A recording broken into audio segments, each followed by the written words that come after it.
Sebelum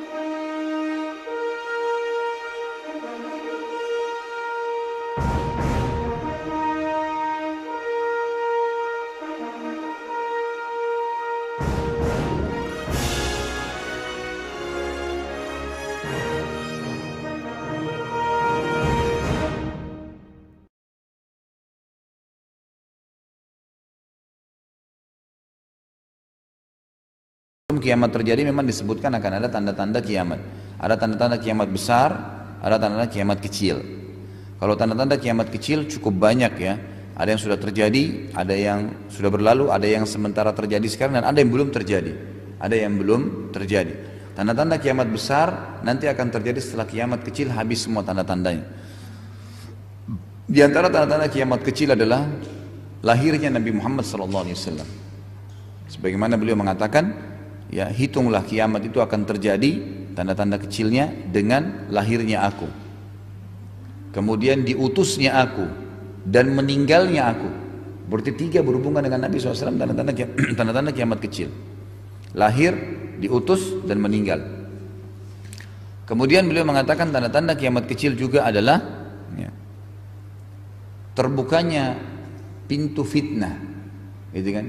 Pintu fitnah yang masuk di setiap rumah penduduk Madinah. Dan ini ulama mengatakan sebagaimana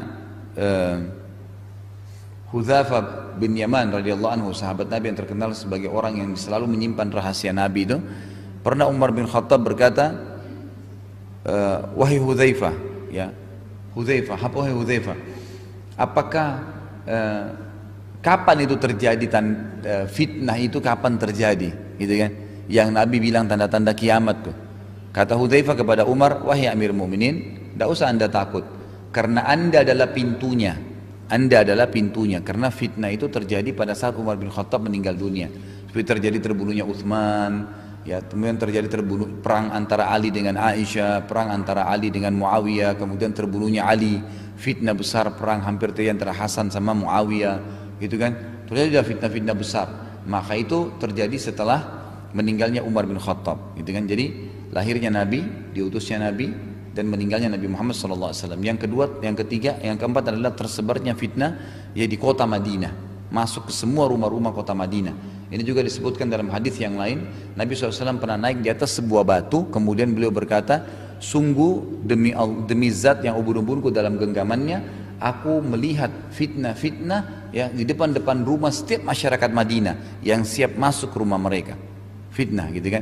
Dalam riwayat ini dikatakan kalau terjadi fitnah itu, maka patahkanlah pedang-pedang kalian, masuklah ke rumah-rumah kalian, dan lebih fokus beribadah secara pribadi. Jangan ikut-ikutan, ya, nggak usah ikut-ikutan, gitu kan? Ini diantara tanda-tanda hari kiamat ya kecil. Kemudian tanda-tanda kiamat kecil juga termasuk adalah terbebaskannya atau tersebarnya Islam ini ke seluruh penjuru timur dan barat. Dan ini terjadi juga di zaman Umar bin Khattab radhiyallahu anhu.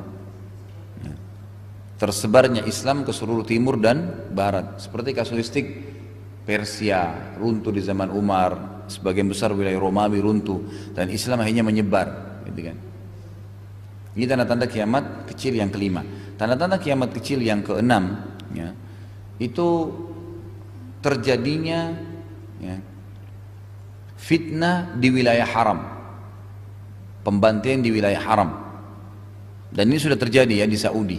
Ada satu suku Arab waktu itu, dan pimpinannya masuk ke Masjid Haram dan membunuh jemaah haji. Ini saya tidak terlintas tahun berapa, tapi terjadi ya di abad ke-19an Masehi lah, 1900-an itu terjadi. Itu ada pembantaian besar-besaran, gitu kan. Kemudian termasuk tanda-tanda kiamat kecil itu adalah tersebarnya zina. Tersebarnya zina.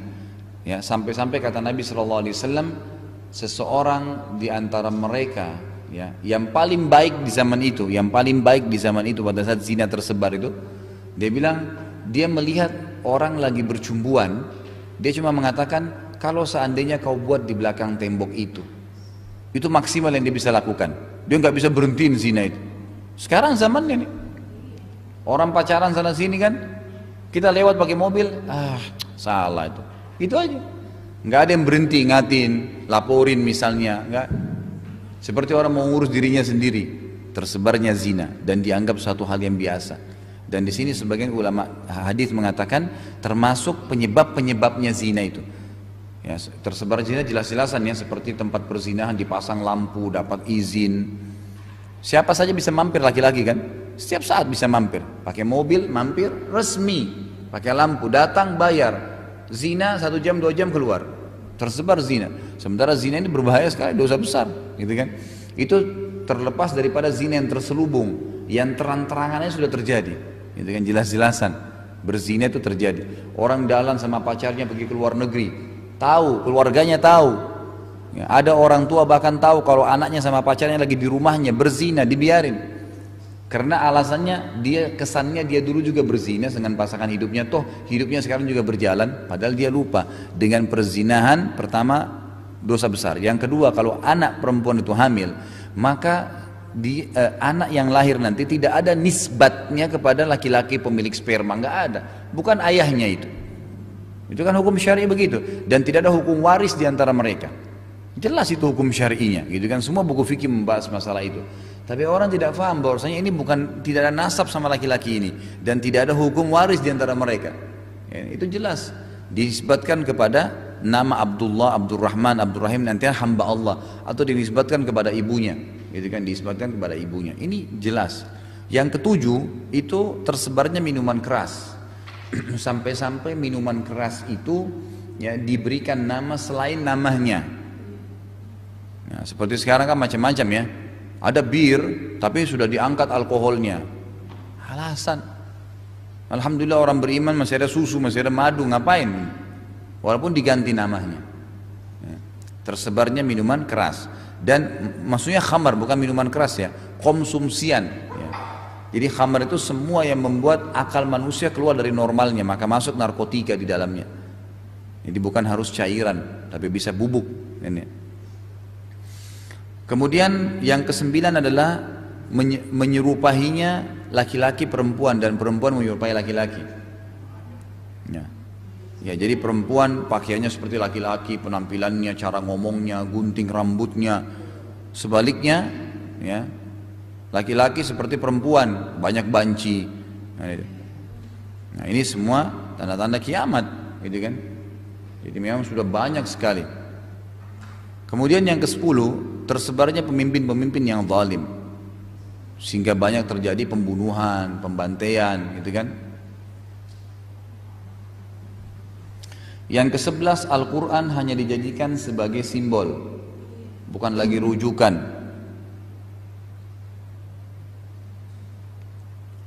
Kemudian yang ke-12 itu dikuasainya kaum muslimin oleh orang-orang kafir sampai mereka kehilangan wibawahnya.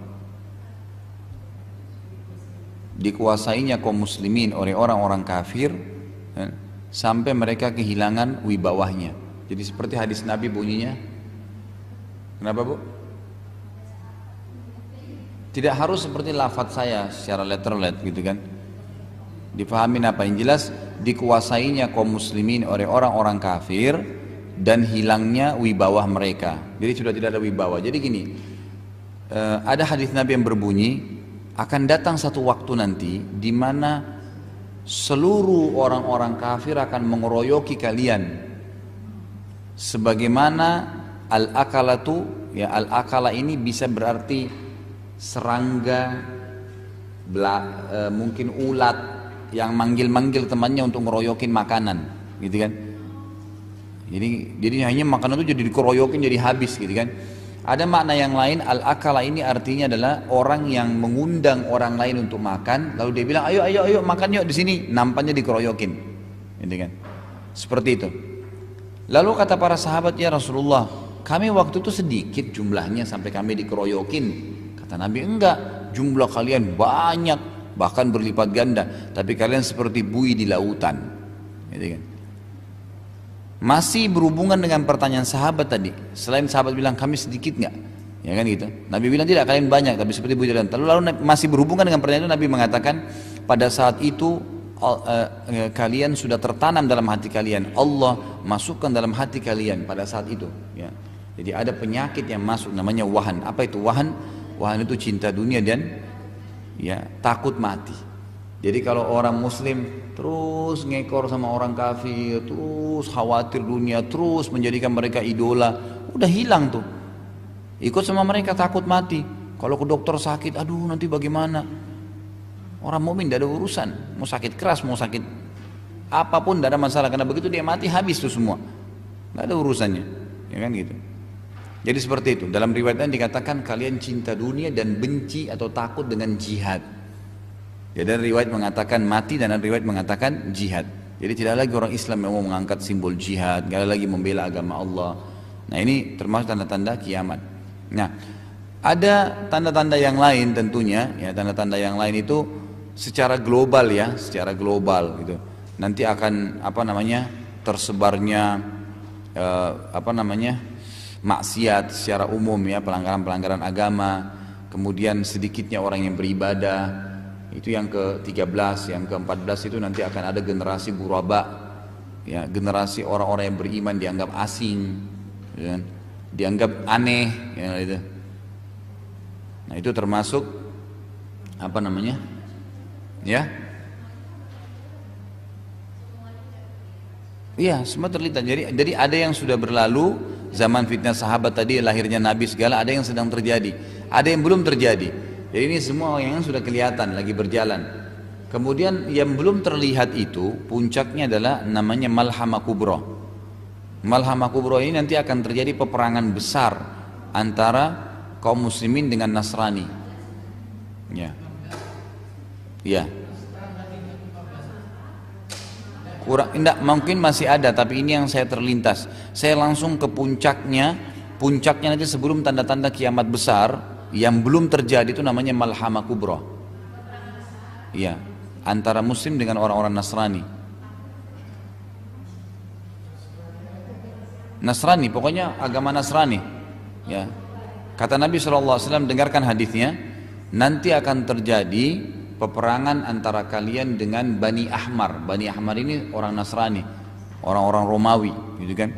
Zaman Nabi itu dikatakan Bani Ahmar, orang-orang Nasrani, khusus Nasrani saja. Nah awal kisahnya Nabi ceritakan, kata Nabi SAW, kalian akan bertahaluf. Tahaluf itu akan bekerja sama dengan mereka untuk memerangi satu kaum, tapi nggak disebutin siapa itu. Apakah itu komunis, apakah itu, pokoknya ada satu kaum yang kita sama Nasrani ini bersatu, seluruh dunia nih ceritanya nih. Ini belum terjadi kan gitu. Kemudian kita akan bersatu, lalu kita memenangkan peperangan. Muslim sama Kristen ini yang bersatu ini memenangkan peperangan. Pada saat mereka pulang ke negara masing-masing, terjadilah cekcok kecil antara prajurit Muslim sama prajurit Nasrani di negeri Syam, di Damaskus, di ibu kota Syria. Terjadi ribut pada saat itu karena orang-orang Nasrani mengangkat bendera salib sambil dengan bangga mengatakan kami yang memenangkan peperangan, kami yang memimpin. Maka si Muslim ini mengatakan kami juga terlibat, cekcok gara-gara itu. Maka akhirnya terjadi ribut dan mereka perang. Terjadi perang kecil. Kata Nabi SAW, maka Allah menghormati dan memuliakan kelompok muslim yang ada itu dengan semua mati syahid, terbunuh semua. Lalu di hari kedua ada segelintir umat Islam lagi yang bersatu, lalu Allah hormatin dan muliakan lagi dengan mati syahid, terkalahkan. Lalu kelompok hari ketiga berkumpul lagi, terbunuh lagi mereka semua mati syahid. Setelah itu hari keempat seluruh muslimin seluruh dunia bersatu. Lalu bersatulah, jadi pasukan besar perangan pasukan Islam lawan Kristen. Sekarang itu orang-orang di gereja tahu itu. Mereka tahu, orang Nasrani, dan mereka mengistilahkan akan terjadi perang salib besar, penentuan. Jadi mereka tahu sebenarnya itu akan terjadi. Itu memang ada disebutkan di dalam, sebenarnya dalam Injil itu mungkin ada tersebutkan gitu kan, bahwasanya akan terjadi nanti Malhamah Kubra, peperangan besar-besaran antara kaum muslimin dengan orang-orang Nasrani. Nah pada saat itu kata Nabi SAW, maka karena muslimin bersatu semua, orang-orang Nasrani pun bersatu di bawah 80 bendera. Sebagian ulama hadis mengatakan 80 negara. Jadi perang besar-besaran gitu kan pada saat itu. Terjadi peperangan yang Allahu alam berapa lama waktunya, tapi terjadi peperangan besar-besaran. Sebagian riwayat menyebutkan pada saat itu peperangan akan terjadi kembali seperti zaman dulu menggunakan kuda. Ya. Ada sebagian ulama yang mengatakan kemungkinan karena besarnya peperangan, jadi mungkin semua yang merupakan sumber daya listrik ini habis. Jadi orang tidak lagi pakai mobil, nggak ada pakai pesawat, nggak ada bensin, gitu kan? Kembali seperti zaman dulu. Orang berperang itu kembali seperti zaman dulu. Ya, ya intinya itu yang terjadi. Allahu alam kita sampai atau tidak, tapi yang jelas itu akan terjadi nanti. Kata Nabi SAW, mereka akan menunggangi kuda-kuda, gitu kan? Lalu kalian akan memenangkan peperangan sampai kalian menembus Rum. Nah, Rum ini sebagian besar ulama hadis mengatakan adalah Vatikan, ya, pusatnya kekuatan Nasara gitu. Nanti kalian akan menembus Rum, ya, kata Nabi SAW, kalian akan memenangkan. Pada saat itu iblis ketakutan, karena dengan menangnya muslimin berarti nanti pendapat yang mengatakan Tuhan punya anak, Allah punya anak, itu kan iblis yang sebarin. Itu akan hilang. Maka dia menjelma jadi manusia, lalu masuk di tengah-tengah muslimin dan dia teriak, wahai muslimin, seakan-akan dia bagian dari orang Islam gitu, mungkin mengikuti pakaiannya dan segala. Wahai muslimin, Dajjal sudah keluar di antara kalian, di rumah-rumah kalian. Nah, pada saat dia ucapkan Dajjal, kata Nabi SAW, pada saat itu pasukan mujahidin tahu benar ini sudah dekat masanya Dajjal keluar. Dan apa pesan Nabi kalau Dajjal keluar? Kata Nabi SAW, kalau kalian dengar Dajjal keluar di satu tempat, menghindarlah, selamatkan diri kalian walaupun harus ke atas gunung. Dan jangan seseorang di antara kalian mengatakan iman saya kuat, saya mau lawan, nggak bisa. Ya, kata Nabi SAW, bisa saya dia mengucapkan itu, ternyata dia jadi pengikutnya. Dia jadi pengikutnya, tidak bisa, gitu kan? Dajjal banyak, nanti kita akan sebutkan beberapa hadisnya, karena masuk tanda-tanda hari kiamat besar. Nah, akhirnya pasukan mujahidin bubar. Pada pulang masing-masing ke rumahnya karena ingin menyelamatkan keluarganya. Ternyata pada saat mereka pulang ke keluarganya tidak ada Dajjal, belum keluar. Nah, kata Nabi SAW, pada saat itulah Dajjal keluar. Jadi terakhir tanda-tanda kiamat kecil itu. Lalu Dajjal keluar, tanda-tanda kiamat besar. Tapi tadi itu pendapat ya yang mengatakan bahwasanya kemungkinan besar tidak ada lagi listrik dan semuanya. Itu kemungkinan. Tapi ada pendapat lain yang lebih kuat sebenarnya, yang cenderung mengatakan tidak. Memang mungkin pasukan karena banyaknya orang yang berperang, ada yang pakai pesawat, ada yang pakai tank, ada yang pakai kuda, gitu kan. Jadi bukan mustahil. Karena pada saat Dajjal keluar nanti tanda-tanda kiamat besar, itu kan ada 10 ya. Yang pertama adalah Dajjal. Nah, Dajjal ini kata Nabi SAW Dajjal ini sendiri, Dajjal itu diambil dari kata-kata Dajalah, yang berarti kacau, kekacauan. Memang namanya dia sendiri bernama Dajjal. Diberikan julukan Masihid Dajjal. Masih itu sebenarnya artinya yang menghapus atau yang terhapus. Masih. Masih itu artinya yang terhapus atau yang menghapus, gitu kan? Itu Masih. Ada beda antara Masih Isa Al-Masih, ya, Isa Al-Masih atau Masih Isa dengan Masih Dajjal. Dua-dua pakai kata-kata Masih, kan gitu. Kalau Masih Isa Al-Masih, Al-Masihnya Isa ini penghapusannya adalah dengan datangnya Isa nanti akan dihapus kekufuran. Nanti setelah Dajjal terbunuh, Nabi Isa datang, itu Nabi Isa akan menghapus kekufuran. Karena nanti Nabi Isa AS turun, tanda-tanda kiamat besar 3 itu, yang ketiga. Jadi setelah keluarnya Dajjal, keluarnya Imam Mahdi dari Madinah dan turunnya Nabi Isa dari langit. Nanti Nabi Isa ini akan menghancurkan semua salib. Nanti kan saya sebutkan satu persatu ya. Saya sebutkan dalil-dalilnya. Yang jelas pada saat Nabi Isa AS turun dan membunuh Dajjal, nanti dia akan hancurkan semua salib. Dia akan bunuh semua babi. Dan dia akan berhukum dengan hukum Muhammad SAW. Sebagaimana kata Nabi SAW, nanti Isa akan turun dan dia akan berhukum dengan hukumku. Berhukum dengan, jadi bagaimana umat ini akan sesat di awalnya, maksudnya para sahabat, sementara saya ada, dan bagaimana bisa sesat di akhirnya sementara Isa ada. Artinya Nabi Isa seperti Nabi Muhammad, haram ini boleh, ini hukumnya Nabi Muhammad SAW. Tapi di tengah-tengah ini, waktu ini memang banyak orang sesat karena mereka mau mengambil pendapat sendiri, gitu kan. Seperti itu gambarannya. Baik, Dajjal ini kata Nabi SAW adalah dia akan menyebar di muka bumi dan membuat kerusakan 40 hari.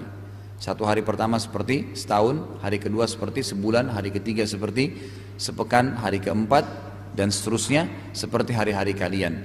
Kurang lebih kalau kita hitung ya, kalau 1 tahun hari pertamanya berarti setahun ya.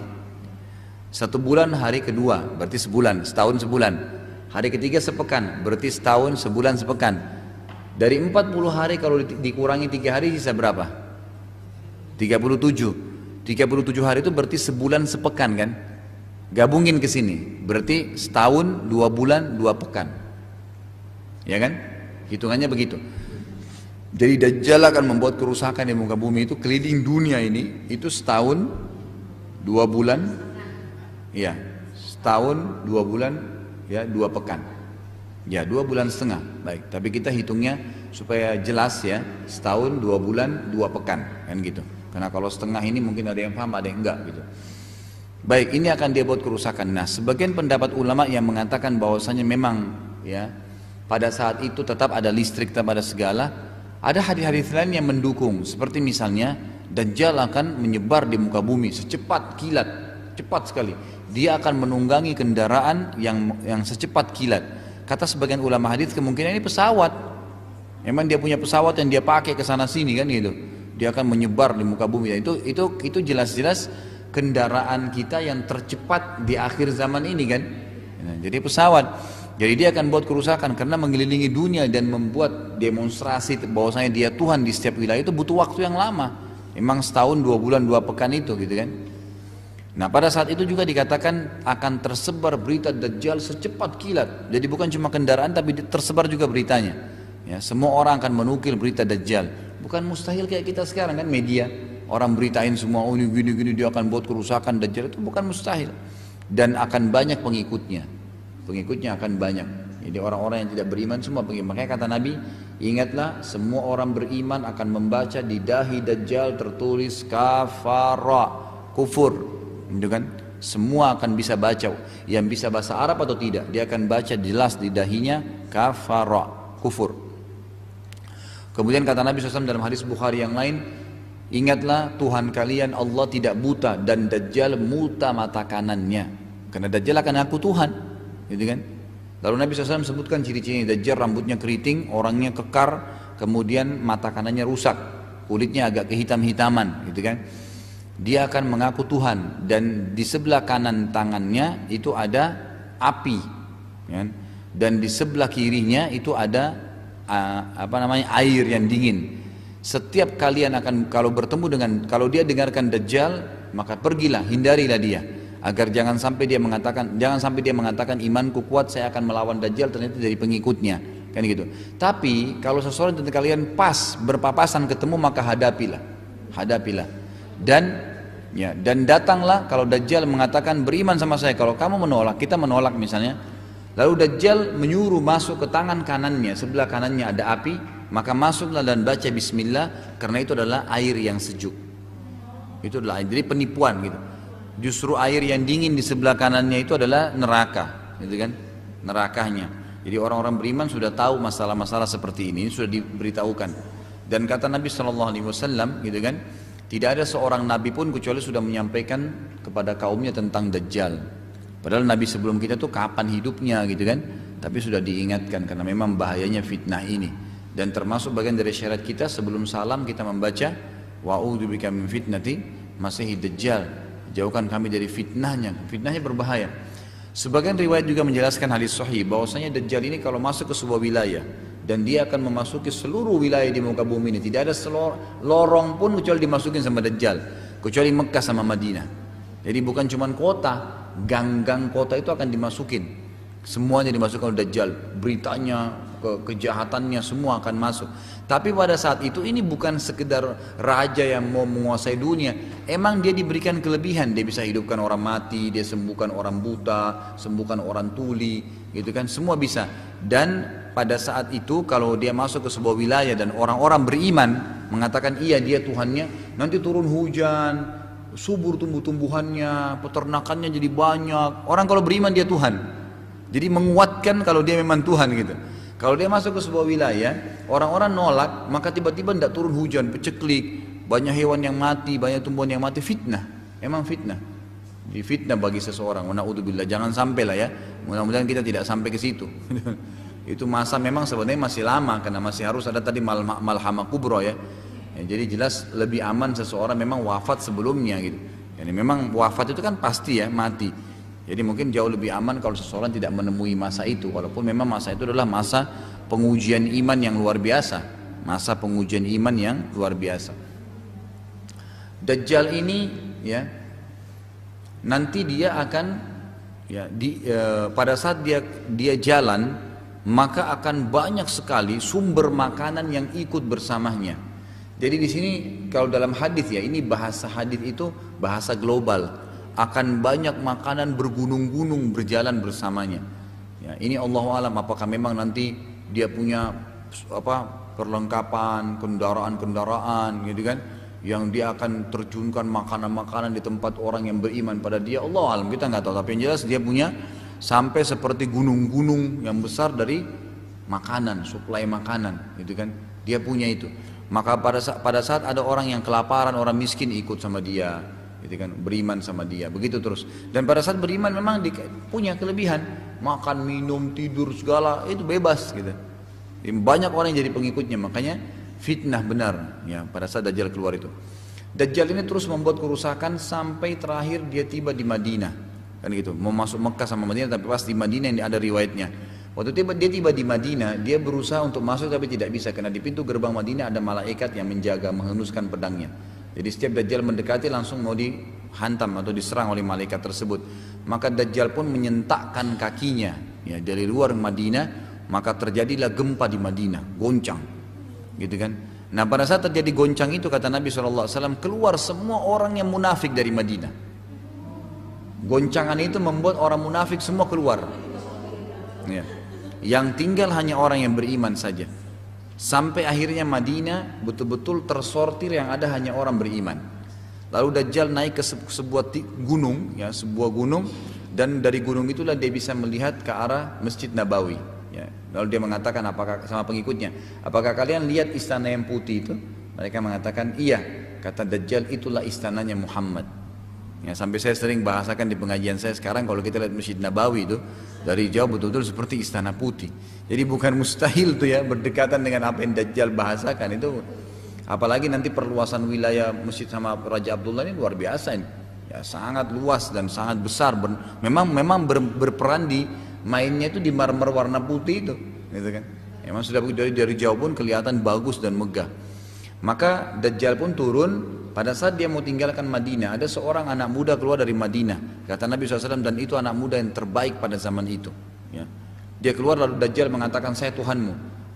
Orang itu, anak muda itu mengatakan, kau Dajjal yang telah Nabi ceritakan, karena dia bisa baca kafaroknya tadi, matanya buta sebelah kanan gitu kan. Lalu dia mengatakan saya Tuhanmu. Dia bilang tidak, kamu adalah Dajjal. Lalu kata Nabi SAW, Dajjal menggergaji anak muda ini dua, dipotong dua, dari kepalanya sampai kemaluannya, terbelah dua gitu kan. Setelah itu Dajjal lewatin tengahnya, demo di depan para pengikutnya gitu, lewat di tengahnya gitu kan. Maka semua pengikutnya bersorak-sorak, lalu dia mengatakan, hiduplah, bersatu kembali. Kata Dajjal, sekarang kau yakin saya Tuhanmu? Anak muda itu mengatakan, saya tambah yakin kau adalah Dajjal ya, orang beriman ini. Kata Nabi SAW, lalu pada saat dia berusaha membunuh anak muda itu kedua kali, sudah nggak bisa, Allah sudah lindungin. Nah setelah itu Dajjal merasa nggak bisa masuk di Madinah, karena Madinah puncaknya kekuatan Islam di situ, gitu kan. Maka dia pun pergi ke Palestina. Nah menuju Palestina, Dajjal sendiri nggak tahu kalau itu sudah mendekati ajalnya. Kita ini sudah tahu sebenarnya, sudah disampaikan. Jadi dengan dia menuju ke Palestina, itu dia berarti sudah mendekati masa matinya, gitu kan. Tentu sebelumnya Dajjal ini keluar dari wilayah Khurasan, sebuah wilayah namanya Yahudiyah dalam hadis. Dan ini wilayah Yahudi, ada satu kota di Iran sekarang namanya Yahudiyah. Ada kota di Iran sekarang namanya Yahudiyah. Mayoritas penduduknya orang Yahudi. Kata Nabi, Dajjal akan keluar dari kota Yahudiyah diikuti dengan 70.000 orang Yahudi. Pengikutnya utama adalah orang-orang Yahudi. Orang-orang Yahudi.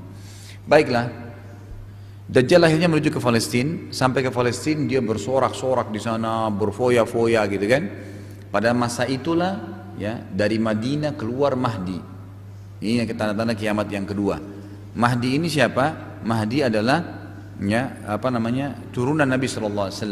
Kata Nabi SAW, akan keluar Mahdi dari Madinah, dari turunanku ya, dari turunanku. Fisiknya seperti fisikku, tapi akhlaknya bukan seperti akhlakku. Jadi artinya sama matanya Nabi, alisnya, kulitnya, tinggi badannya sama dengan Nabi SAW. Persis, kalau lihat dia berarti sama dengan lihat Nabi, gitu kan? Sama persis semua, sampai telapak tangannya ulama berikan ciri-cirinya. Jadi di telapak tengah tangannya ada berwarna coklat muda dan macam-macam, gitu kan. Banyak sekali ciri-ciri. Memang sampai sekarang ada turunan Hasan dan Husain di kota Madinah, gitu kan. Nabi mengatakan akan keluar. Akhlaknya bukan seperti akhlakku. Kenapa? Karena memang tidak ada orang yang seperti Nabi Shallallahu Alaihi Wasallam, kan gitu. Dan dalam riwayat dikatakan dia sebenarnya orang awam, bukan orang agama. Allah mengubahnya sehari semalam. Tiba-tiba menjadi orang yang mempraktekkan agama luar biasa. Lalu dia keluar dari Madinah ke Mekah, diikuti dengan 300 orang dari Madinah untuk membaiat dia, meminta dia menjadi raja waktu itu untuk membunuh Dajjal. Karena sudah nggak ada yang bisa lawan Dajjal, nggak ada. Jadi semua raja, kalau kita sekarang mungkin presiden, itu dibunuh sama Dajjal kalau beriman sama Allah atau jadi pengikutnya. Jadi udah nggak ada, dia satu-satunya yang membuat kerusakan nih. Dan dia yang menguasai, dan ini bukan menguasai satu negara ya, satu dunia. Yang dia tidak bisa masuk hanya Madinah sama Mekah. Madinah berapa luas? Mekah berapa luas? Artinya kota yang lain, Jeddah, Riyadh, apa itu masuk semua, gitu kan? Nggak ada yang tidak dimasukin. Jadi hanya 2 kota itu saja. Bayangkan, artinya bahasa lainnya adalah Dajjal menguasai dunia kecuali Mekah sama Madinah. Semua dimasukin dan semua tunduk, semua tunduk. Orang-orang mukmin pada lari, tidak mau ketemu dia karena memang dilarang kan? Memang dilarang. Gitu. Pada saat masuk di Palestina, dia niat mau mendirikan kerajaannya di Palestina. Pada saat itulah Imam Mahdi keluar. Dan akhirnya Imam Mahdi membentuk pasukan dari Mekah, ya, diikuti oleh orang-orang yang beriman untuk melawan Dajjal. Coba melawan Dajjal, gitulah. Keluarlah mereka sampai tiba di bangunan putih, ya, menara putih di negeri Syam, di Damaskus, ibu kota Syria. Ini kemungkinan kata ulama hadis adalah menara masjid terbesar pada saat itu. Gitu kan, menara putih, gitu kan. Nah mereka kumpul, kemudian pada saat itulah mereka pada saat mau sholat asar, Nabi Isa alaihissalam Allah turunkan tanda-tanda kiamat yang ketiga besar. Nabi Isa diturunkan oleh Allah Subhanahu Wa Taala yang yang rambutnya basah, gitu kan. Dan pada saat dia menundukkan kepalanya seperti meneteskan air, gitu kan. Gitu kan. Turun Isa yang jelas semua orang yang melihatnya akan senang melihat wajahnya karena ketampanannya. Dan dia memegang 2 sayap malaikat. Jadi pada saat itu ulama hadis mengatakan orang Islam melihat malaikat yang turun, Nabi Isa di tengah-tengahnya, gitu kan. Ini hadis sahih riwayat Bukhari. Jadi akan turun Nabi Isa alaihissalam memegang 2 sayap malaikat dan turun menuju ke menara putih itu. Dan pada saat itu orang Islam tahu, karena mereka sudah tahu ini masanya, Mahdi sudah keluar, Dajjal sudah buat kerusakan. Mereka tahu tinggal tunggu Nabi Isa turun nih. Nabi Isa pun turun, kemudian Nabi Isa alaihissalam masuk, disalamin, kemudian Nabi Isa disuruh jadi imam oleh Imam Mahdi mau sholat asar. Tapi akhirnya Nabi Isa AS mengatakan imamukum minkum, imam kalian dari kalian, bukan dari saya. Ya, di sini kata para ulama, ini juga dalil lain bahwasanya Isa AS mengikuti syariat Nabi Muhammad SAW. Jadi imam di belakang, ya, salah satu umat Muhammad SAW, bukan Nabi, gitu kan. Sholatlah mereka, setelah sholat, dan kebetulan itu di Damaskus, ibu kota Syria. Antara Damaskus, antara Syria dengan Palestina itu sekarang cuma perbatasan, sudah dekat, gitu kan. Maka menyeberanglah mereka dari Damaskus, ibu kota Syria, menuju ke Palestina. Pada saat mereka masuk di Palestina, gitu kan, Dajjal ini lagi demo, dia lagi luar biasa, merasa bangga, kuat dan segalanya. Kemudian datanglah pasukan muslimin dan ketuklah pintu gerbangnya, pintu gerbang Palestina. Nah orang-orang pengikut Dajjal ini tidak sadar kalau ini adalah pasukan Nabi Isa dan semuanya. Begitu dibuka pintu, Dajjal dengan sombong mengatakan, bukakan pintu, mungkin tamu saya, gitu loh. Dibuka pintu, begitu mereka dibuka pintu, Nabi Isa AS ada di depan. Waktu Dajjal lihat, Dajjal kaget dan lari. Dia tahu ini masa kematiannya. Dia lari di depan pengikutnya semua. Dia lari, dan pada saat dia lari badannya meleleh seperti melelehnya lilin. Terus dikejar oleh Nabi Isa, Nabi Isa mengejarnya sampai menginjak badannya dan menombakkan tombak, ya, kalau tidak salah dari riwayat yang mengatakan tombak itu ada lapisan emasnya yang menombak di antara 2 matanya dan mengatakan sudah saatnya kau mati wahai musuh Allah. Dibunuh oleh Nabi Isa alaihissalam. Ya. Waktu mati Dajjal, pengikut Dajjal dari orang-orang Yahudi, gitu kan, itu berserakan di Palestina, berserakan. Sampai kata Nabi SAW, mereka orang-orang Yahudi akan berserakan di bawah pohon, ya, di atas batu, sembunyi, berusaha mengubah bajunya. Maka pada saat itu kata Nabi, pohon dan batu akan berbicara, hai Muslim, ini Yahudi bunuhlah. Jadi semua orang Yahudi akan dibunuh pada saat itu. Semua akan dibunuh. Tersisa yang mayoritas adalah orang-orang Nasrani. Maka dengan turunnya Isa, dan sampai sekarang orang-orang Nasrani itu meyakini ada keturunan, nanti ada masa turunnya Isa. Mereka tahu itu. Jadi mereka sendiri yang berpegang pada Injil yang benar, itu mereka tahu Isa diangkat ke langit seperti Al-Quran ceritakan dan akan turun. Makanya kadang-kadang mereka tuh di beberapa negara Eropa ya, kadang-kadang mendekati Natal, mereka selalu alasan, oh tembok ini semalam diturunin oleh Isa. Tapi itu pemahaman yang keliru ya. Pemahaman kita memang Isa AS turun pada saat akan membunuh Dajjal bersama Imam Mahdi. Baik, setelah itu Nabi Isa AS menghancurkan semua salib, membunuh semua babi, dan memasukkan seluruh muka bumi ini, kata Nabi SAW, seluruh rumah, ya tidak tertinggal satu rumah pun di muka bumi ini kecuali masuk Islam. Semua, baik dengan kemuliaan atau terpaksa. Karena kalau tidak dibunuh, maka seluruh muka bumi ini pada saat itu menjadi Muslim, semuanya. Nggak ada lagi agama lain, nggak ada Hindu, nggak ada Buddha, nggak ada apa, nggak ada lagi. Sudah nggak ada, semuanya Muslim pada saat itu. Jadi nggak benar cerita-cerita orang itu nanti kiamat terjadi masih ada orang Hindu, masih ada orang itu, nggak ada. Memang sudah jelas semuanya Muslim pada saat itu.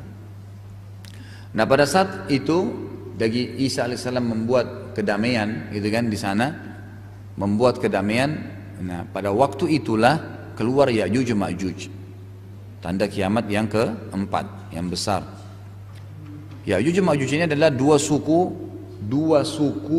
yang Allah siapkan, Ya'juj dan Ma'juj. Dua suku yang disiapkan oleh ya Allah Subhanahu wa taala memang untuk buat kerusakan lagi di muka bumi, tanda-tanda kiamat semua nih. Gitu kan. Ya'juj Ma'juj adalah dua suku yang memang sudah pernah ada di zaman Dzulkarnain dalam surah Al-Kahfi. Mereka buat kerusakan. Dzulkarnain ini khilaf di antara ulama tentang masalah ya, apakah dia nabi atau orang soleh, raja soleh. Ada pendapat kita ambil misalnya pendapat yang mengatakan Dzulkarnain adalah nabi, gitu kan? Karena memang wahyunya Allah jelas turun kepada dia. Kalau sekedar orang soleh, nggak mungkin wahyu begitu bertubi-tubi datang kepada dia. Termasuk perintah membentuk benteng yang menahan Ya'juj Ma'juj ini supaya tidak buat kerusakan. Jadi akhirnya mereka Dzulkarnain datang ke satu wilayah dan menemukan ada Ya'juj Ma'juj ini ingin membuat kerusakan, membunuh orang, membantai orang dan seterusnya, sampai akhirnya dia melakukan membentengin, ya, membuat benteng yang terkenal dengan benteng ini hasil survei salah satu doktor dari Mesir ya. Saya punya bukunya, judulnya itu khusus Ya'juj dan Ma'juj. Itu saja, tebal bukunya, hardcover, terjemahan bahasa Indonesia. Dia hasil survei dia pribadi mengatakan benteng itu berada di Cina. Benteng Cina itu adalah benteng Ya'juj Ma'juj, karena dia pertemukan antara survei yang disebutkan dalam Al-Quran dengan lapangan. Jadi ternyata benteng Cina itu kalau dikerok, kan itu ada lapisan semen ya, batunya. Itu kalau dikerok di dalamnya itu tembaga. Dalamnya itu tembaga. Jadi ayat Al-Quran yang menceritakan dulu Dzulkarnain suruh menyusun besi-besi, kemudian disuruh panasin, gitu kan. Nah itu sampai akhirnya begitu panas memerah, lalu disiramin dengan air sehingga menjadi sebuah bangunan yang kuat. Gitu. Orang-orang Cina pun tidak pernah tahu itu. Benteng sepanjang itu siapa yang buat dan berapa biayanya. Ya, mereka cuma menghayal bahwasanya begini dan begitu. Bahkan ada keyakinan mereka dibuat oleh dewa-dewa dan seterusnya. Tapi kita menyatakan itu adalah dibuat. Benteng itu akan terbuka dengan izin Allah ya pada waktunya. Kata Nabi SAW, kecelakaan untuk orang-orang Arab, gitu kan? Karena benteng Ya'juj Ma'juj sudah terbuka ukuran seperti ini. Nabi kasih isyarat. Artinya mereka sudah bisa lihat orang. Dalam riwayat Bukhari yang lainnya, Ya'juj Ma'juj itu mereka setiap hari menggali, berusaha menjebol itu tembok itu. Sampai sore, sampai malam mereka sudah capek, mereka tidur, bangun pagi tertutup lagi. Besok mereka gali lagi. Itu gitu terus sampai tiba saatnya Allah bebaskan. Akhirnya jebollah benteng tersebut dan mereka menyebar. Pada saat mereka menyebar, ya, ini Ya'juj Ma'juj adalah dua suku yang jumlahnya tidak terhitung. Karena kata Nabi SAW, seseorang di antara mereka, seorang Ya'juj dari suku Ya'juj atau seorang suku Ma'juj, dia tahu dia akan mati kalau anaknya sudah 1000. Jadi setiap orang mereka bisa punya anak 1000. Ya jumlahnya banyak. Bahkan saya pernah tanya dosen saya waktu lagi belajar masalah itu, saya bilang, Syekh, ada nggak orang di antara seperti kita ini yang ikut sama mereka? Kata dia tidak ada. Tidak ada, memang mereka sendiri, suku itu saja. Bahkan mereka membunuh semua manusia selain mereka. Mereka manusia, gitu kan? Mereka manusia. Ya, tapi mereka memang dilahirkan oleh Allah untuk menjadi perusak, gitu kan? Memang menjadi fitnah. Intinya mereka membunuh semua manusia yang mereka temuin. Mereka merusak pohon-pohon, gitu kan? Bahkan mereka memakan batu-batu, kalajengking, hewan-hewan buas itu dimakanin sama mereka. Jadi memang liar sekali gitu ya. Dan mereka ya saking banyaknya jumlahnya mereka akan mampir di salah satu sungai ya di wilayah Tibria, itu mungkin kalau tidak salah wilayah Turki sekarang ya. Lalu sungai mereka minum di situ, turun pasukannya minum. Waktu yang terakhir dari pasukan mereka datang airnya sudah habis. Bayangin tuh kalau sungai airnya habis bagaimana? Jumlahnya berapa banyak?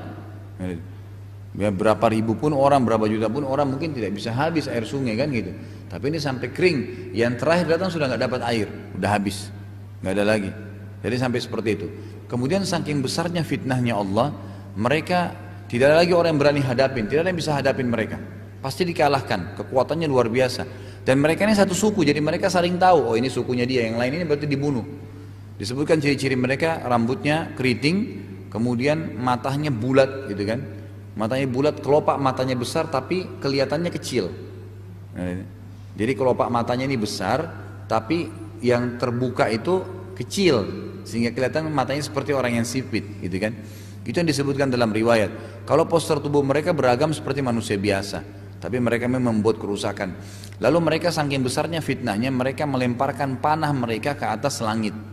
Lalu Allah SWT menjatuhkan anak panah mereka dengan darah-darah. Sampai mereka mengatakan, qatalna man fil ardi wa qatalna man fis sama'. Kami telah membunuh semua yang ada di bumi dan membunuh semua ada yang di langit. Jadi saking kesombongannya. Nah, waktu sudah terjadi kerusakan luar biasa. Nabi Isa alaihissalam pun dengan pengikut-pengikutnya waktu itu bersembunyi dan berlindung di gunung di Palestina, di atas gunung, gitu kan? Yang masih hidup di atas gunung. Lalu Nabi Isa alaihissalam berdoa kepada Allah Subhanahu Wa Taala agar Allah memusnahkan Ya'juj Ma'juj. Lalu Allah Subhanahu Wa Taala kenakan mereka hama, seperti hama, gitu kan? Bakteri yang mengena pada mereka dan sekaligus mati semua.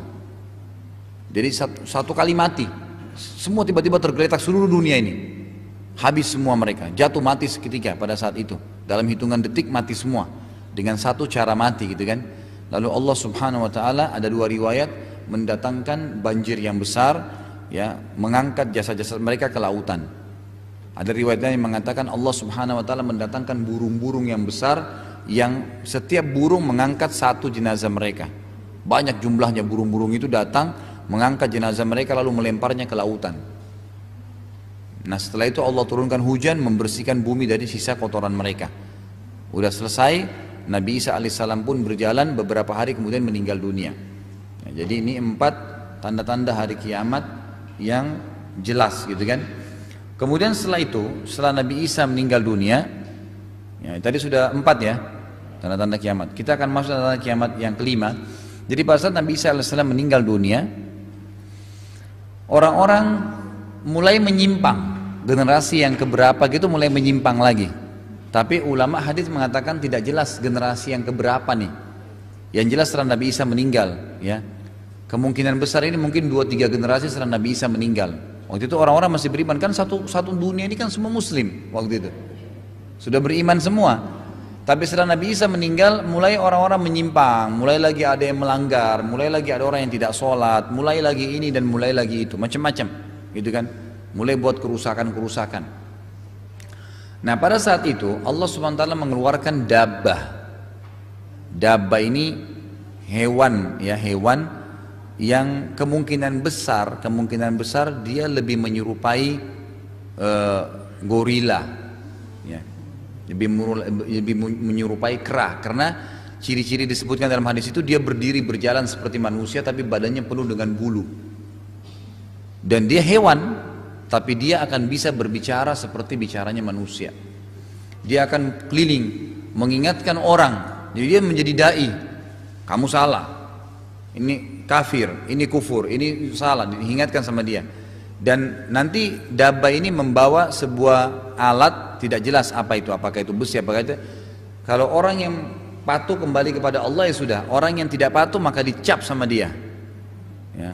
Bagaimana caranya Allahu alam. Yang jelas ini berarti orang yang melanggar, itulah. Orang yang melanggar. Seperti itulah.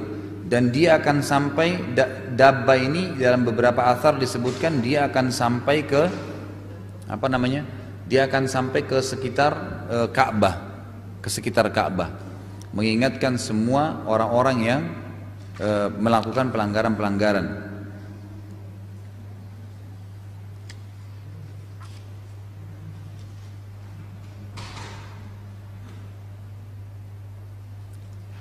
Jadi itu bisa dilihat dalam surah An-Naml ayat 82. Masalah dabba itu tadi ya. Masalah hewan yang keluar itu. An-Naml ayat 82. Itu ada kalau tidak salah kalau di buku yang kayak Ibu Imas pakai ini, yang saya pakai ini yang baru, yang tebal ini halaman 82. Ya, An-Naml ayat 82. Saya bacain ayatnya, A'udzu minasyaitonirrajim. Wa idza waqa'al qawlu 'alaihim akhrajna lahum dabbatan minal ardi tukallimuhum annan nasa kanu biayatina la yuqinun.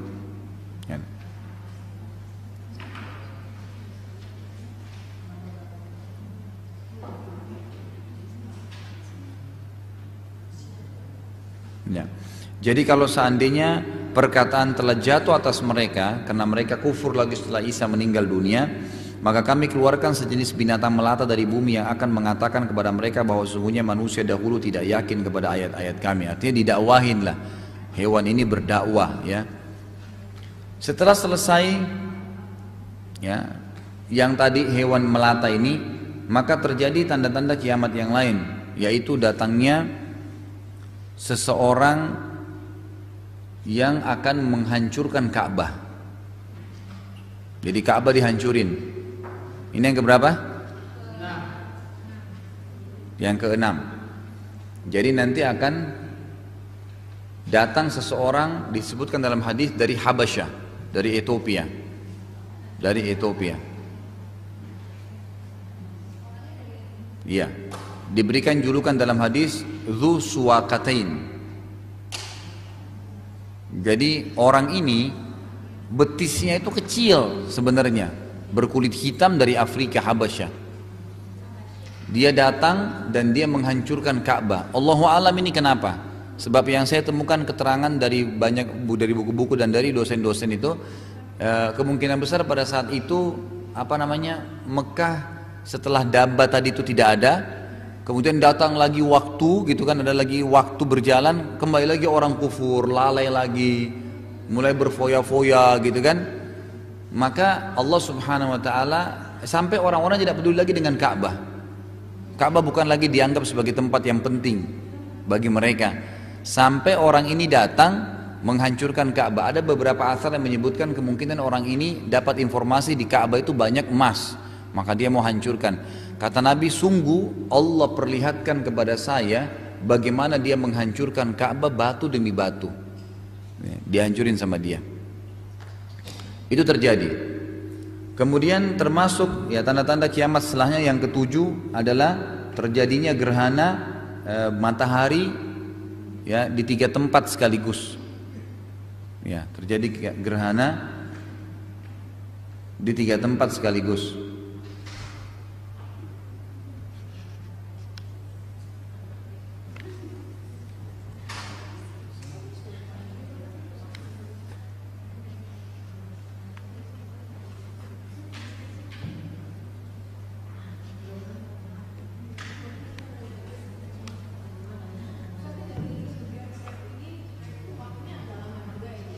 Kenapa? Iya, ada jedahnya, tapi dalam hadis tidak disebutin waktunya. Yang jelas pasti. Iya, jelas ada jeda waktu. Iya.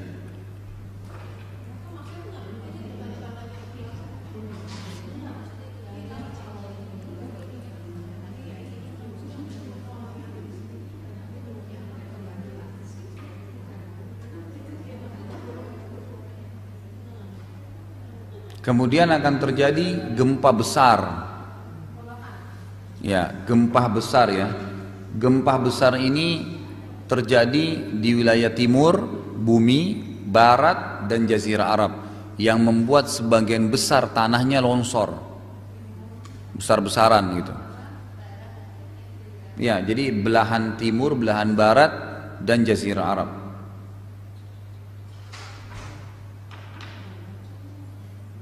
Kemudian setelahnya yang keberapa? Yang kesembilan itu keluarnya api dari wilayah Aden. Aden itu wilayah Yaman ya. Di wilayah Aden.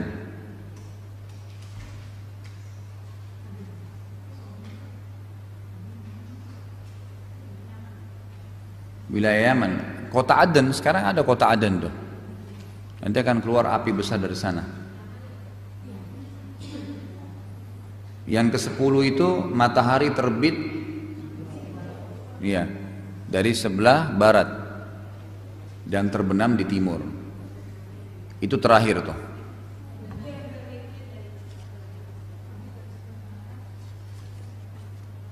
Sudah ya? Baik, itu kurang lebih tanda-tandanya. Sekarang saya lanjutin bacaannya. Dikatakan ia juga beriman bahwasanya hari kiamat ini didahului oleh tanda-tanda kiamat seperti munculnya Dajjal, Ya'juj Ma'juj, turunnya Nabi Isa dari langit, keluarnya binatang melata yang dapat berbicara, terbitnya matahari dari tempat terbenamnya sebelah barat, dan tanda-tanda lainnya. Kemudian sangkakala trompet raksasa ditiup satu kali untuk kematian dan kebinasaan. Lalu tiupan berikutnya untuk kebangkitan dan hidup kembali serta menghadap kepada Rabbul Izzati Allah Azza wa Jal. Kemudian penyerahan kitab-kitab catatan amal masing-masing.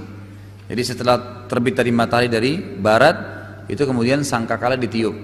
Ya, juga ada sebenarnya ada sebuah hadis, tapi sebagian ulama memasukkan tanda-tanda kiamat, sebagian mengatakan itu terikut saja. Allah Subhanahu wa taala akan meniupkan angin ya pada saat itu ya. Ditiupkan angin yang mencabut ruh. Pada saat matahari terbit dari barat tuh, Allah akan tiupkan angin yang mencabut ruh semua orang yang beriman. Semua orang yang beriman dicabut ruhnya, mati dengan kena angin itu.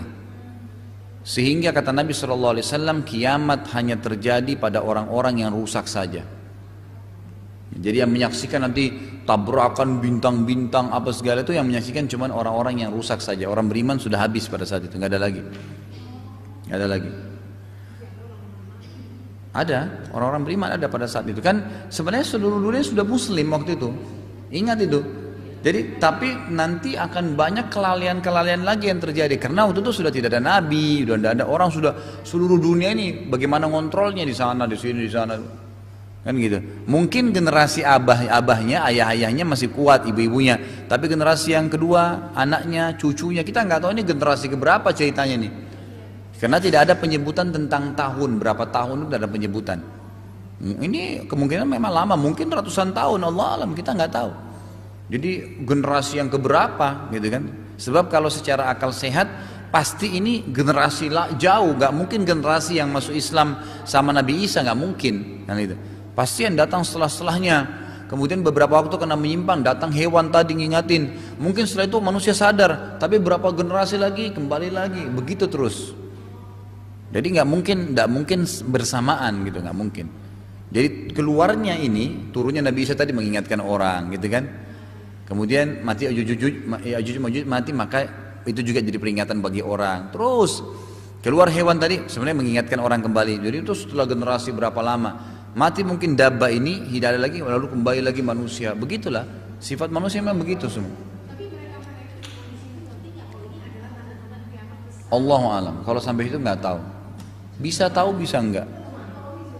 Ya. Tapi yang jelas kita enggak sampai di situ. Yang jelas kalau lihat sekarang keadaan kita enggak sampai di situ. Di alam barzah. Ya. Baik. Kemudian setelah itu sangkakala ditiup. Sangkakala ditiup ini, ya. Yang pertama penghancuran semua. Waktu ditiup semuanya hancur yang di langit dan di bumi, kecuali yang Allah inginkan. Kata ulama tafsir, yang Allah inginkan adalah Jibril, Mikail, Israfil, malaikat-malaikat tiga ini. Kemudian juga ada malaikat penjaga surga, Ridwan dan teman-temannya. Kemudian Malik dan teman-temannya penjaga neraka. Kemudian semua bidadari-bidadari di surga. Dan pemikul singgasananya Allah yang 8 malaikat, itu yang tidak mati. Karena Allah SWT pada saat mengatakan wa nufikha fis-sur fa fazi'a man fis samawati wal ardi illa man sya'allah. Pada saat nanti ditiupkan sangkakala, ya. Itu bentar saya lihatin dalilnya, itu ada di sini kalau nggak salah. Nah ini di ayat di surah Az-Zumar ayat 68 sampai 70. Ini ada di halaman 83 ya. Kalau yang ini 83. A'udzu billahi minasyaitonir rajim wa nufikha fis-suri fasa'ika man fis samawati wa man fil ardi illa man sya'allah thumma nufikha fihi ukhra fa idahum qiyamun yanzurun wa asyraqatil ardu bi nuri rabbiha wa wudi'al kitabu wa ji'a bin nabiyyin wasyuhada'i wa qudiya bainahum bil haqqi wa hum la yudhlamun wa uffiyat kullu nafsin ma 'amilat wa huwa a'lamu bima yaf'alun. Terjemahannya, dan ditiuplah sangkakala yang pertama, maka matilah siapa saja yang ada di langit dan di bumi kecuali siapa yang dikehendaki oleh Allah. Garis bawahi kata-kata siapa yang dikehendaki Allah itu. Tadi saya sebutin ya, Jibril, kemudian tangan kanannya Jibril adalah Mikail, kemudian yang meniup sangkakala Israfil, gitu kan. Yang tiup itu tidak mati karena dia harus meniup lagi, gitu kan. Setelah tiupan yang pertama, maka ada tiupan yang kedua yang ditiup oleh dia. Kemudian malaikat penjaga surga, Ridwan, dan teman-temannya, ada malaikat yang lain yang menjaga itu, tapi tidak disebutkan nama-namanya. Kemudian penjaga neraka, Malik, pimpinannya malaikat Malik dan teman-temannya, Zabaniyah, ya, yang dikenal dengan penjaga neraka Zamadia, ya, naudzubillah. Kemudian dari neraka itu ya. Kemudian semua pemikul singgasananya Allah yang 8 dan semua penghuni surga yang ada dari bidadari dan bidadara. Itu semua yang tidak binasa. Tentu di atasnya semua itu adalah Allah Azza wa Jalla. Dikatakan kecuali yang dikehendaki Allah. Kemudian ditiuplah sangkakala itu sekali lagi, maka tiba-tiba mereka berdiri menunggu putusan masing-masing. Jadi tiupan yang kedua semuanya bangkit. Tadi cuplikan yang saya kirim itu ada seperti ilustrasinya ya. Bagaimana pada saat seperti itu tengkorak-tengkorak itu bangun. Maka tiba-tiba mereka berdiri menunggu putusan masing-masing dan terang benderanglah bumi ya, padang mahsyar dengan cahaya keadilan Rabb-nya. Dan dibagikanlah buku perhitungan perbuatan masing-masing dan didatangkanlah para nabi dan saksi-saksi dan diberikan keputusan di antara mereka dengan adil sedang mereka tidak dirugikan dan disempurnakanlah bagi tiap-tiap jiwa balasan apa yang telah dikerjakannya dan dia Allah lebih mengetahui apa yang mereka kerjakan. Jadi kurang lebih seperti itu. Setelah itu diserahkan kitab-kitab di buku masing-masing. Kalau orang beriman dia dapat buku di tangan kanannya, kalau orang kafir dapat di tangan kirinya. Jadi begitu nanti kita terima buku, dengan menerimanya saja sebelum baca sudah tahu kita penghuni surga atau neraka. Jadi bukunya nanti akan berterbaran, terbang, kemudian datang ke orang masing-masing. Dan langsung tiba-tiba ke tangan kanannya kalau dia ahli surga, dan ke tangan kirinya kalau dia orang kafir. Secara otomatis. Sebagian ulama mengatakan kalau dia orang berbuat maksiat maka langsung ke tangan kiri dan tidak bisa ditukar, nggak bisa, ya itu jelas. Ntar satu paragraf lagi. Maka ada yang menerima kitab catatan amalnya dengan tangan kanannya dan ada pula yang menerima dengan tangan kirinya. Sampai sini tandain ya. Kita cukupkan sampai sini. Insya Allah kita lanjutkan nanti ketemuan akan datang. Kenapa? Hah? Enggak, ini kan jangan baca ayatnya. Ayat itu cuma nanti. Kita masih baru di lembaran pertama, baru di paragraf kedua. Baru paragraf kedua. Belum, saya akan lanjutkan paragraf ketiga. Belum kita masuk ke dalil ini. Ya.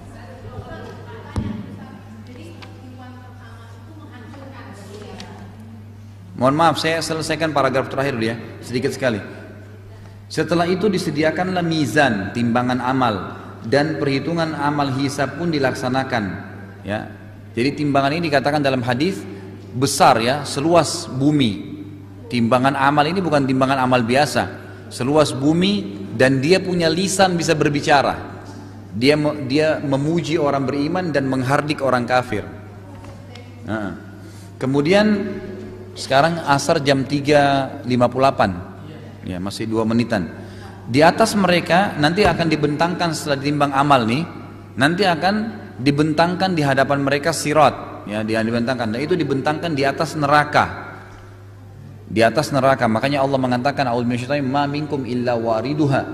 Semua kalian pasti akan melalui neraka, maksudnya melewatin sirat yang di atasnya. Dalam hadis lain dikatakan di antara sirat itu ada malaikat yang pegang cambuk. Ya, kalau orang wajar masuk neraka dicambuk sampai jatuh masuk ke neraka itu. Ada orang yang lewat sirat itu secepat kilat kata Nabi SAW. Mudah-mudahan kita termasuk ini. Pertama ini. Kemudian yang kedua secepat menunggangi kuda. Yang ketiga secepat berlari. Yang keempat jalan tertatih-tatih tapi sampai juga. Nah yang sisanya adalah ada yang jatuh ke neraka dulu. Dia beriman tapi punya dosa, jatuh dulu ke neraka. Dibersihkan baru kemudian masuk. Kalau yang kafir pasti masuk. Dibentangkan sampai menuju ke surga. Ya. Dipancangkan hingga berakhirnya proses agung tersebut dengan menetapkannya semua penghuni surga di surga dan penghuni neraka di dalam neraka. Iman yang demikian ini diyakini karena dalil-dalil nakli dan akli berikut ini.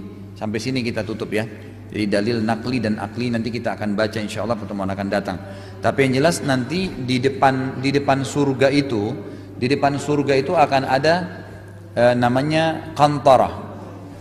Kantara ini sebuah tempat lapangan yang kosong, gitu kan dalam hadis sahih dikatakan di situ nanti penghuni surga nunggu, mereka nunggu satu sama yang lain. Jadi nunggu teman-temannya yang belum lolos sampai semuanya berkumpul di kantara. Kantara itu depan surga, jadi surga depan mata mereka. Ya, maka kata Nabi SAW semua berkumpul di kantara sampai aku datang. Sampai Nabi SAW datang yang mengetuk pertama pintu surga. Lalu penjaga surga berkata, siapa kamu? Dia mengatakan, saya Muhammad, gitu kan? Lalu kata Nabi SAW, kata penjaga surga, saya tidak diperintahkan buka pertama kali kecuali untuk kamu. Maka dibukalah dan aku masuk sebelum nabi-nabi. Ya, semua nabi nggak boleh masuk surga. Dalam hadis lain dikatakan, surga diharamkan untuk nabi-nabi sebelum aku. Semua nabi nggak boleh masuk sebelum Nabi Muhammad SAW masuk. Dan seluruh umat diharamkan sebelum umatku.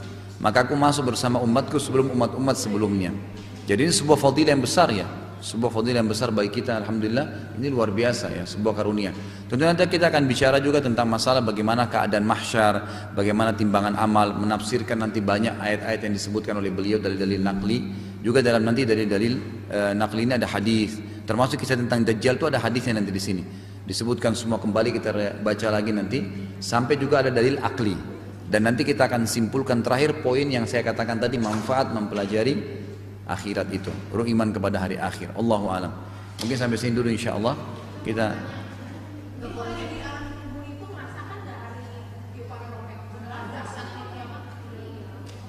Dia nggak ada hubungannya lagi, nggak ada hubungannya. Iya. Iya.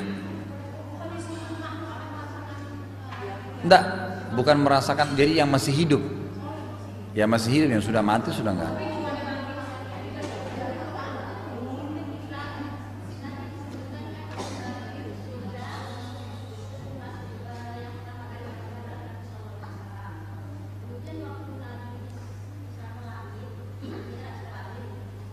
Waktu siapa lahir?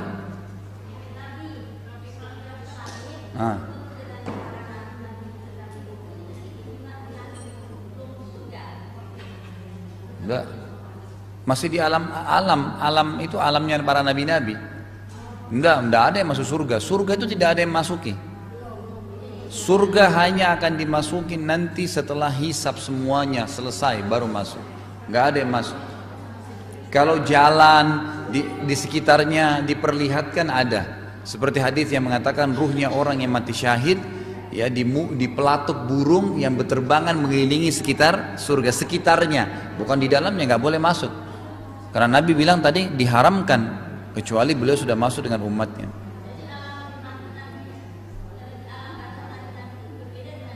Beda. Nabi-nabi itu Allah aturkan mereka, ada yang di langit, ada yang Allah taruh itu di mana, itu haknya Allah. Yang datang kepada kita dalil cuman ada beberapa nabi yang ada di langit-langit tuh, yang Nabi temuin pada saat Mi'raj, itu memang ada. Tapi kan Nabi 124.000 jumlahnya yang kita sebutkan kemarin untuk membahas iman kepada nabi-nabi. Jadi memang ada yang kemungkinan besar adalah mereka nabi-nabi pilihan yang memang Allah letakkan. Kan gitu, seperti Nabi Harun, Nabi Musa, Nabi Ibrahim, kan gitu. Nabi Yusuf, itu kan semua yang ada di langit-langit ini yang memang nabi pilihan. Ya, gitu. Jadi sekarang ini ibu-ibu sekalian, manfaat dan bapak sekalian habis belajar ini, jangan hanya sekedar dikatakan oh bagus ya, oh begini ya, enggak, bawa perubahan. Mulai sekarang jadwalin sholat tepat waktu, mulai nanti malam sholat malam. Daripada ibu banyak nabung-nabung uang, infakkan, sodakahkan. Kecuali memang hal-hal yang darurat, nggak ada manfaatnya. Ingat ya, karena tidak ada gunanya numpuk uang itu di rekening. Lebih baik ibu larikan bangun masjid ke rumah anak yatim kah, yang memang kata Nabi apa, hartamu yang sebenarnya adalah harta yang kau infakkan di jalan Allah. Itu harta yang sebenarnya. Dan harta yang tidak sebenarnya harta yang kau sibuk belikan makanan dan pakaian. Berikan, siapkan untuk itu secukupnya, tapi kejar nih di akhirat sana nih, belanjakan untuk sana, investasikan. Jadi nggak ada gunanya nabung-nabung tuh, kecuali darurat gitu kan. Jadi kalau ada infakkan, kalau perlu jadwalin, gitu kan. Apa saja infakkan, lakukan. Yang punya zakat mal jangan ditunda. Tadi di Kelapa Gading saya bilang, Bu, infakkan, sedekahkan. Ustaz, zakat itu boleh nggak? Tapi itu bab jual beli ya. Dia bilang, Ustaz, kalau zakat itu saya punya haul nih, sudah tiba. Kemudian Ramadan kemarin, tapi masih ada zakat malnya saya simpan. Untuk apa Bu ibu simpan? Ngapain simpan zakat mal? Haulnya Ramadan, habisin di Ramadan. Ya, satu orang dikasih, habisin, gitu kan? Sampai akhirnya dia bilang sama saya, Ustaz saya masih punya sisa, nanti melalui yayasan Ustaz. Silakan, ibu alihkan saja, nanti kita alokasikan langsung. Tapi yang jelas jangan ditunda, gitu. Infakkan. Apa kata Allah dalam Al-Quran tentang masalah infak? Ya, pada saat orang-orang kedatangan mati, ya kematian, mereka bilang apa? Coba dulu saya infakkan ya. Infak itu yang paling banyak disesalin tuh oleh orang-orang. Karena itu sesuatu yang pada saat dia mati udah nggak bermanfaat bagi dia, ya kan? Karena akan dihabiskan. Apa kata Nabi? Hartamu yang terbaik adalah harta yang kau infakkan, ya, daripada engkau biarkan dalam bentuk warisan. Boleh ada warisan, tapi mesti kita punya infak untuk diri kita sendiri, kan ahli waris pakai sendiri nanti. Kita juga harus punya sendiri yang kita programin, gitu kan. Jadi coba buat program-program. Makanya ibu kalau lihat bapak sekalian, kalau setiap pengajian pasti saya tawarin ini program amal jariah ini, amal jariah. Saya nggak ada manfaat di situ. Untuk memudahkan saja supaya jemaah saya ini, ayo ikut di sana sumur, ayo ikut di sana ini dispenser masjid, ayo ikut. Saya buatin program ini, buku-buku beli, ayo sebarin. Padahal sebenarnya bisa saja saya tidak usah lakukan, ibu tinggal nih toko buku judulnya ini beli aja ya, untuk mempermudah. Jadi coba programin tuh, karena kita tidak tahu ajal kapan datang. Jangan tunda lagi. Ingat, malam ini jadwalin, paksain sholat malam, harus bisa. Bunyikan beker sholat, apapun godaan lawan. Selalu targetnya ingat, oh ini akhirat, saya akan dapat pahala. Kalau Nabi SAW mengatakan Allah turun ke langit bumi, memang turun tuh, ada Allah sedang kita ajak bicara, minta mohon kepada dia, minta ampun kepada dia, terus sesali semua perbuatan yang salah dulu, dan saatnya berubah, gitu kan? Harus berubah, nggak boleh enggak. Saatnya sekarang menjadi orang yang lebih baik, orang yang lebih sering menangis karena dengar ayatnya Allah, orang yang lebih nyaman baca Quran, orang yang kalau sujud tidak mau angkat kepalanya. Ini saatnya memang sekarang. Syukur kalau masih sekarang ibu masih bisa lakukan. Kalau ibu tunda lagi kapan sekarang? Ini bukan masalah nakut-nakutin ya, tapi mengajak untuk menjadi orang yang lebih baik. Harus begitu, nggak bisa enggak. Harus berubah, gitu kan? Harus berubah, dicas terus ya, cas terus itu harus bisa.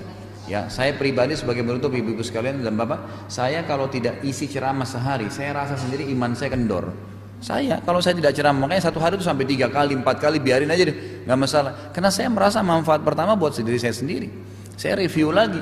Begitu pula dengan orang yang ikut. Makanya Imam Nawawi itu satu hari, ibu-ibu sekalian, satu hari itu dia belajar 12 kitab di 12 guru. Bayangin tuh. Ini ibu hadir sama saya, bapak ini hadir pengajian di sini 2 jam. Rasa iman nggak? Ada iman, baik. Bagaimana kalau 12 ustadz, 12 kitab, bahasanya lain-lain. Itu luar biasa. Imam Nawawi sampai begitu.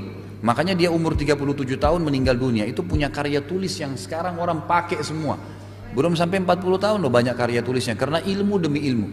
Nanti pulang nih, dengerin sebentar radio di mobil, ceramah, syaitan bisikin apa, kamu kecil saya nggak mau dengar. Dengerin ceramah, dengerin tilawah, dari tilawah ke tilawah, dari ilmu ke ilmu, terus nggak ada jeda waktu kosong. Jalan dari kamar ke dispenser, baca astagfirullah, terus. Ya, yang tidak boleh kalau lagi di kloset, lagi mandi pun baca kalau perlu, nggak masalah. Karena tidak ada larangan di shower itu.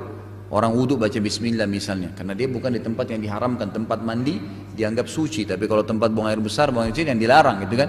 Jadi tidak ada waktu kosong ya. Jangan ada waktu kosong, terus gunakan beristighfar, berzikir, dengerin Quran. Nggak ada masalah, tidak ada masalah, bersampingan tidak ada masalah. Jangan klosetnya berzikir, bas itu saja. Tidak, ini bukan, ini maksudnya hukum syar'inya begitu. Ya. Baik, mungkin begitu ya. Mudah-mudahan apa yang kita sampaikan ini bermanfaat dan Allah SWT memberikan hidayah orang yang belum dapat hidayah, ditambahkan berkah ilmu dan amal bagi orang yang sudah mendapatkan hidayah, disembuhkan orang-orang yang sakit, ya, diterima seluruh amal-amal soleh kita, diampuni dosa-dosa orang yang sudah melakukan dosa, dan juga insya Allah sebagaimana Allah satukan kita di majelis ini, Allah satukan juga di surga firdausnya tanpa hisab. Kalau ada benar dari Allah, kalau ada salah dari saya mohon dimaafkan. Subhanakallahumma bihamdika asyhadu an la ilaha illa anta astaghfiruka wa atubu ilaik. Wassalamualaikum warahmatullahi wabarakatuh.